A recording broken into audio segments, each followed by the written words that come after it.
What's going on, everybody? It's the Reformation Keegan, and I'm here with another video. So today, we're looking at 4 underrated items in my own personal comic collection. So to look at the term underrated first, we have to kind of make a definition for it in this instance.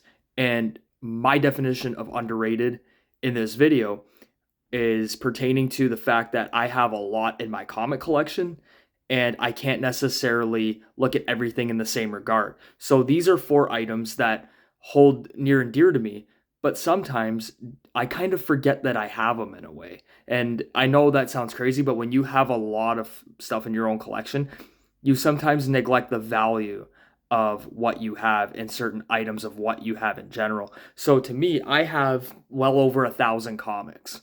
And sometimes I'll rediscover a cover or I'll rediscover an issue I loved, and I'll say to myself, you know what? That's a really underrated piece in my collection.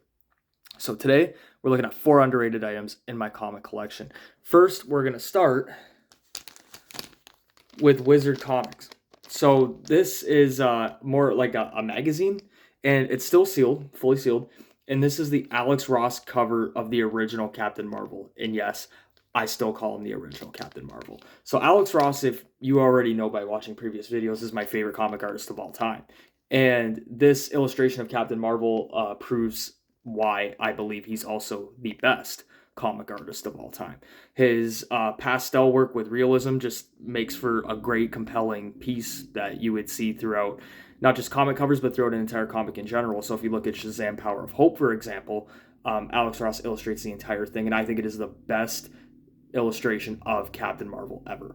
So that's one of the reasons why it's sentimental in my collection, but also Captain Marvel's my favorite. So, and I never had a Wizard magazine, so I just felt like I needed to have it. And the cover, absolutely brilliant. So that's why it's number 4 on this list.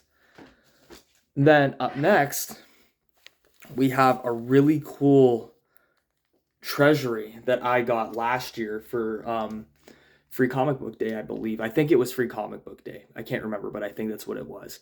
And it might have it might have been a story anniversary. I can't remember, but I got it at some point last year, and it is Superman and Spider-Man. So this is a really, really awesome crossover. And in the back, you have Parasite and you have Doctor Doom. So you have 2 amazing villains, 2 amazing heroes, arguably the 2 top heroes of all time, along with Batman. And their foils are absolutely amazing. Seeing the Parasite kind of go face to face with Spider-Man is a dream scenario that I think many wouldn't think of until they see it, and then they realize, oh wow, that would be a really unique pairing. And even Superman and Doctor Doom, I would love to see an interaction with that in a future crossover too. So this is just the beginning of what we could see with crossovers. It's a perfect what if, and the cover itself is pretty brilliant. So I saw this at one of my local comic shops, and I immediately had to jump on it.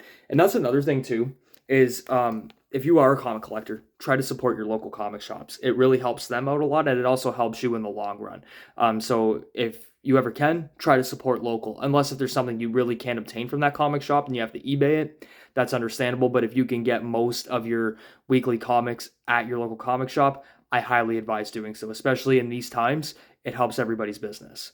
But anyway, we're going to get to number 3 in a second, but I just wanted to accentuate the cover because this cover to me is one of my favorites in my collection.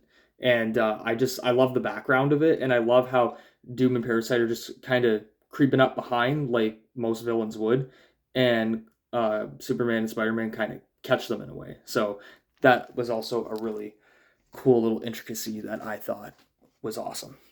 Up next, we have a personal gift illustration again of Captain Marvel by Andrew Thomas, and it actually says to Keegan. This was given to me about a year and a half ago, and I love the art. The cartoonish style comic art is one of my favorites, and Andrew Thomas is also one of my favorite artists. He's very underrated.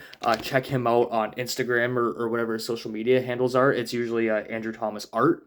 So I would highly advise looking at his work because his work is impeccable. I also have a Two-Face illustration from him and a Godzilla illustration, and I really, really hope one day he does draw or illustrate a whole comic of Godzilla because his illustration is absolutely awesome. And one day I'll post it here on one of my videos. But I had to put another Captain Marvel mention in here because, again, he's my favorite hero, and I also think he's very, very overlooked, especially by today's comic standards. So, just trying to give good old Cap his flowers. And then we have one more, number 4. Last but not least, this was also another gift. This is an illustration from Surge, and it's very Darwin Cook-esque, which I like. But Surge is a great artist on his own, and this was given as a gift to me for my birthday last year. And the frame is absolutely amazing because it really makes each character pop out. This is Batman's Rogues Gallery, or at least some of it, and I love it. I absolutely love it. I think that illustration of Mr. Freeze takes it for me, but also of the Joker too, which looks very much like the Mark Hamill version that we see in Batman the Animated Series.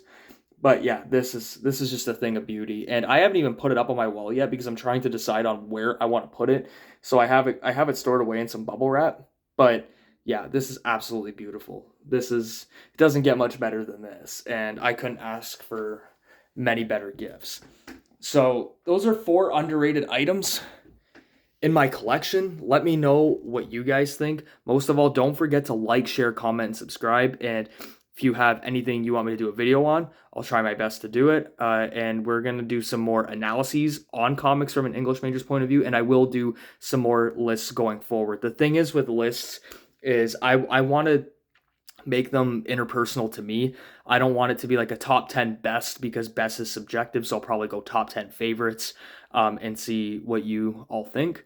But until then, don't forget, hit that subscribe button, leave a like, share it anywhere on any social media platforms, and most of all, leave a comment. The engagement really helps. So don't forget to do that either. I'll see you guys really soon.